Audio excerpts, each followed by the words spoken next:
Okay, so this is part two, the scraping of the things. So I already kind of started it off, and I'm gonna show much of the video, but this is how it looks with that orange thing, and then this is how it's coming off.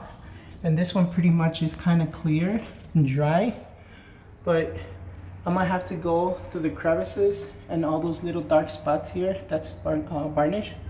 So I'm gonna do one more layer of the orange thing after I'm done with this whole perimeter. But what I could do too is go over it with a scraper, which I'm gonna show you guys what kind of scraper I have to remove the little blemishes and stuff that you can see there. You could do this perfect and everything. Or up here, as I've done it before, the ceiling looks messed up, but you could use actually a utility knife, a razor blade, to cut it nice and pretty, and then use a little small brush paint to paint the ceiling paint. Look, like this one's really messed up, but it ain't, because once it dries, I could sand it off, use a little shave knife or a blade and cut it and then repaint it. That stuff could be removed with a sandpaper. And then you see this is all a mess because it fell, the water. Oh yeah, and I put water to reactivate it because I left it over 3 days to dry, which is fine. All this stuff will come out with water, and also when it dries, just sand it, and then you can just paint it. Don't re-sand it too much. You don't want to mess it up. I haven't sealed the door, that's why I covered it, because I did all of this. So what you would need would be like a wet rag like this, and a clean rag, well, not so clean like that. And these are the scrapers that I pretty much use. One like this. Make sure this is kind of sharp because you might want to go to crevices and dig in there, like an ice pick type of thing. This is pretty good for like little crevices. And then this, anything that has different angles of to dig in and pick and pry works. Always wear safety glasses, definitely, of course. And well, these are the metal sponges that I said you need to use.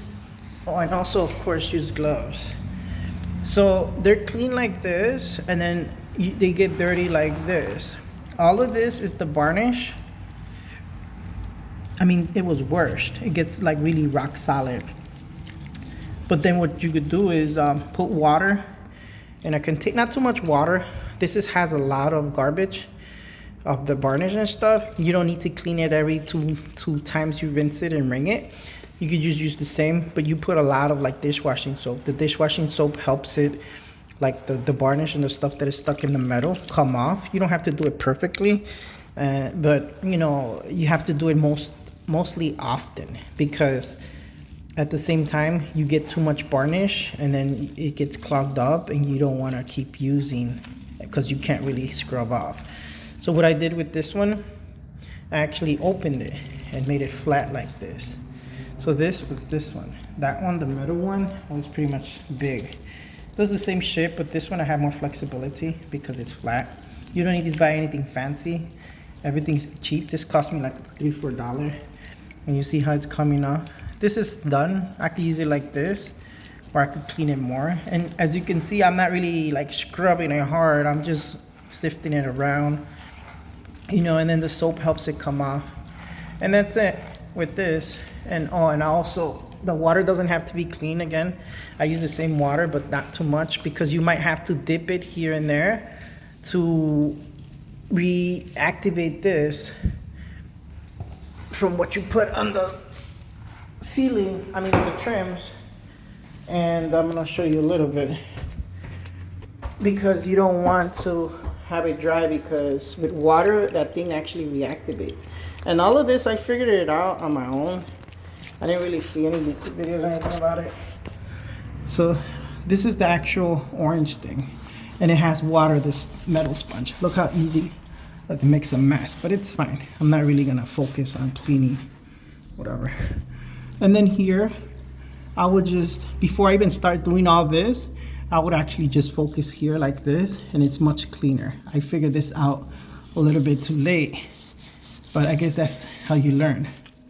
You see how it's getting coming off easy? But of course, I'm gonna have to do another round. So see how all that varnish crap is coming off? Look at that. And that's it. You just take it easy, go slow. I'm almost done. Oh, this is a clear picture. So this is not done. It needs another round. But I think I'm gonna focus doing the top slow and easy. And then when it gets full, I'll go like this because I don't need to be careful with this. It just comes off easy. See how easy it comes off? Okay, that's it. This is part 2 of part 1. Part 1 should be here somewhere. And then I'll do a video of the last round when I paint. Actually prep it with alcohol. Once everything's nice and clean and I finish my second round, prep it with alcohol, let it dry, and then sand it, and then do all that varnish crap. You already know that. All right, bye-bye.